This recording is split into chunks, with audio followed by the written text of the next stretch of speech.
तो एक बार फिर से अब तमाम न्यूज़ मॉनिटर के दोस्तों का दर्शकों का स्वागत है। खैर मकदम है। आपको पता है कि पिछले साल 21 और 22 सितंबर को झारखंड कर्मचारी चयन आयोग यानी जेएसएससी ने सीजीएल की परीक्षा ली।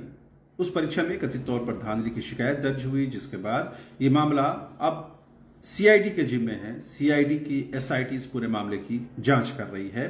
हालांकि शुरुआती जांच में सीआईडी की एसआईटी को कोई भी पेपर लीक के सबूत नहीं मिले हैं। हालांकि ये कोई अंतिम कंक्लूजन नहीं है, कोई अंतिम निर्णय नहीं है। फिलहाल इसकी जांच चल रही है। इस बीच ये मामला झारखंड हाई कोर्ट में पहुंचा हुआ है। इस मामले की 2 बार सुनवाई हो चुकी है। फिलहाल रिजल्ट के प्रकाशन पर रोक लगी हुई है और 26 मार्च को इस मामले की अगली सुनवाई मुतय्यन की गई है, तय की गई है। ये खबरें अब तमाम लोगों को पहले पता है, लेकिन अब झारखंड के डीजीपी अनुराग गुप्ता ने पिछले दिनों एक news platform, news channel ETV Bharat को दिए एक साक्षात्कार में, एक इंटरव्यू में उन्होंने कहा है कि अभी तक जो जांच हुआ है उसमें कोई भी पेपर लीक के सबूत हमें नहीं मिले हैं। हालांकि जांच ऑनगोइंग है, लेकिन इसी क्रम में वो ये कहते हैं कि एक पूरा गैंग, एक पूरा गिरोह, एक पूरा सिंडिकेट है जो इस परीक्षा को कहीं न कहीं से प्रभावित करने की कोशिश कर रहा है। इसी क्रम में DGP Anurag Gupta exam fighter का नाम लेते हैं और ये कहते हैं कि कई छद्म नाम से, जिसमें एक एग्जाम फाइटर भी है, कई छद्म नाम से जो लोग हैं वो सोशल मीडिया में या दूसरे प्लेटफॉर्म में अपनी उपस्थिति दर्ज कराते हैं और कहीं न कहीं इस परीक्षा को वो प्रभावित करने की कोशिश करते हैं। पहली बार पुलिस की तरफ से, डीजीपी की तरफ से एग्जाम फाइटर का नाम लिया गया है। आपको पता है कि एग्जाम फाइटर के जो संचालक हैं वो इस पूरी यूं कह सकते हैं कि कोर्ट तक ले जाने को लेकर के या आंदोलन में या भी छात्रों की आवाज उठाने को लेकर के उनकी भूमिका रही है। और तमाम खबरें हम लोगों ने एग्जाम फाइटर से जुड़ी हुई, उनके संचालक से जुड़ी हुई खबरें हमने आप तक दिखाई हैं, पहुंचाई हैं। अब डीजीपी अनुराग गुप्ता कहते हैं कि एग्जाम फाइटर समेत कई छद्म नाम से इस तरह के गिरोह, गैंग वो संचालित है और वो परीक्षा को प्रभावित करने की कोशिश कर रहा है। आगे डीजीपी अनुराग गुप्ता कहते हैं कि जो लोग अब सबूत दे रहे हैं, जो साक्ष्य दे रहे हैं, उनको भी ये प्रमाणित करना चाहिए कि ये जो सबूत, जो एविडेंस दिए जा रहे हैं वो गलत नहीं है, वो सही हैं और ये इसकी प्रमाण है। उन्होंने कहा कि सिर्फ ये कह देना कि ये जांच है वो उसके लिए ये साक्ष्य काफी हैं, ये बात बहुत अप टू मार्क नहीं कही जा सकती है। डीजीपी साहब ने अपने साक्षात्कार में कई चीजों का उल्लेख किया है, लेकिन कमोबेश ये पहला मौका होगा जब उन्होंने एग्जाम फाइटर का नाम लिया और ये बताने की कोशिश की कि पूरा एक गैंग है, पूरा एक गिरोह है जो इस परीक्षा को प्रभावित करने की कोशिश कर रहा है। डीजीपी साहब कहते हैं कि करीबन 5 लाख के करीब, या यूं कह सकते हैं कि उससे आसपास की संख्या में जो छात्र हैं वो इसमें सफल नहीं हो पाए हैं, या यूं कह सकते हैं कि मैक्सिमम जो छात्र हैं इसमें सफल नहीं हो पाए हैं।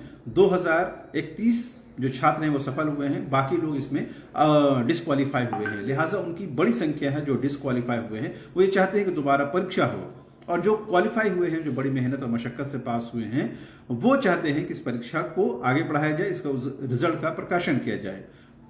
डीजीपी ये बताने की कोशिश कर रहे हैं कि एक बड़ी संख्या है जो ये चाहती है कि इस परीक्षा को रद्द किया जाए, डिस्क्वालीफाई किया जाए, या फिर ये कह सकते हैं कि इस परीक्षा दोबारा परीक्षा हो।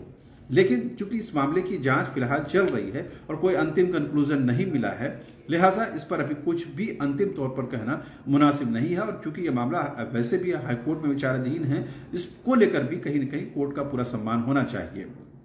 लेकिन हम पुलिस मुख्यालय और पुलिस के कप्तान और पुलिस के मुखिया डीजीपी अनुराग साहब के उस इंटरव्यू के बारे में बात कर रहे हैं, जिसमें वो साफ तौर पर ये बताने की कोशिश कर रहे हैं कि एक गिरोह है, एक गैंग है जो इस परीक्षा को प्रभावित करने की कोशिश कर रहा है। आपको पता है कि पिछले दिनों झारखंड मुक्ति मोर्चा के केंद्रीय महासचिव सुप्रियो भट्टाचार्य ने भी कहा था कि एक बड़ा गैंग है, एक कोचिंग गैंग है, कोचिंग सिंडिकेट है जो कहीं न कहीं छात्रों को मिसगाइड करता है, उनको बरगलाता है, उनको आंदोलन करने के लिए प्रेरित करता है और परीक्षा को कहीं न कहीं विवाद के दायरे में लाकर खड़ा करता है। इससे उसके बाद झामुमो के केंद्रीय महासचिव सुप्रियो भट्टाचार्य ने यहां तक कहा था कि चूंकि यह मामला भी कोर्ट में विचाराधीन है, सब जुडिस है, लिहाजा इस पर अभी कुछ कहा नहीं जा सकता है।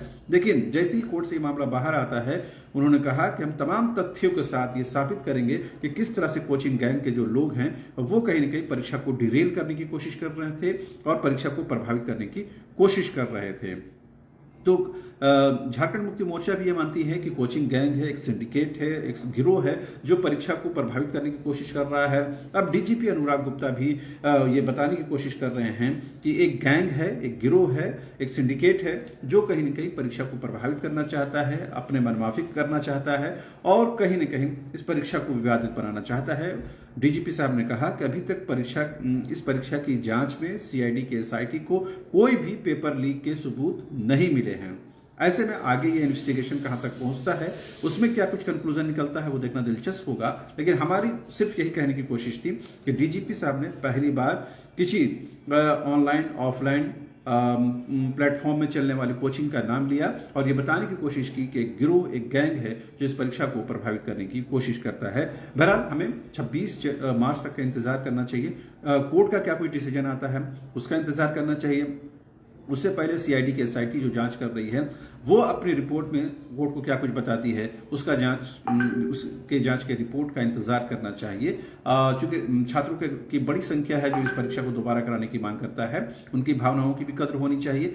साथ ही जो लोग इस परीक्षा में क्वालिफाई हुए हैं उनका भी सम्मान होना चाहिए और कोर्ट के डिसीजन का इंतजार होना चाहिए। बहरहाल अभी के लिए इतना ही। आप तमाम दर्शकों का एक बार फिर से शुक्रिया। Thank you so much.